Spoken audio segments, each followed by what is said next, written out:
आज आपके साथ बहुत ही डिफरेंट और क्रिस्पी पकोड़े की एक नई रेसिपी शेयर करूंगी। 3 अदद उबले हुए आलू हैं, इनको मैश कर लेंगे। हरा धनिया, हरी मिर्चें, कुटी हुई लाल मिर्च, हल्दी पाउडर, धनिया पाउडर, पिसा हुआ गरम मसाला और 1 कप मैदा डालकर इसको गूंद लेंगे आटे की तरह। इसको 10 मिनट के लिए रेस्ट के लिए रखेंगे। इसके बाद 4 इसके बड़े साइज़ के पेड़े बना लेंगे।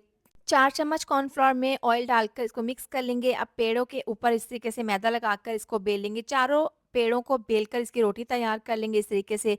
अब एक रोटी के ऊपर ये स्लरी लगा देंगे कॉर्नफ्लोर वाली, इस तरह से पूरी रोटी पर फैलाकर दूसरी रोटी इसके ऊपर डाल देंगे। इसके ऊपर भी इस तरह से ये कॉर्नफ्लोर वाली स्लरी लगाकर तीसरी रोटी इसके ऊपर रखेंगे। चारों रोटियों को इस तरीके से रख देंगे। चौथी रोटी के ऊपर कॉर्नफ्लोर नहीं लगाना। दोनों साइड से इसको फोल्ड करने के बाद छुरी की मदद से 1 इंच के फासले पर इसको स्ट्रिप्स में कटिंग कर लेंगे और उसके बाद ऑयल में डालकर फ्राई कर लेंगे। कितनी ज़बरदस्त इसकी लेयर बनी है। अच्छा गोल्डन क्रिस्पी कलर आने तक फ्राई कर लेंगे। मज़ेदार पकोड़े तैयार हैं।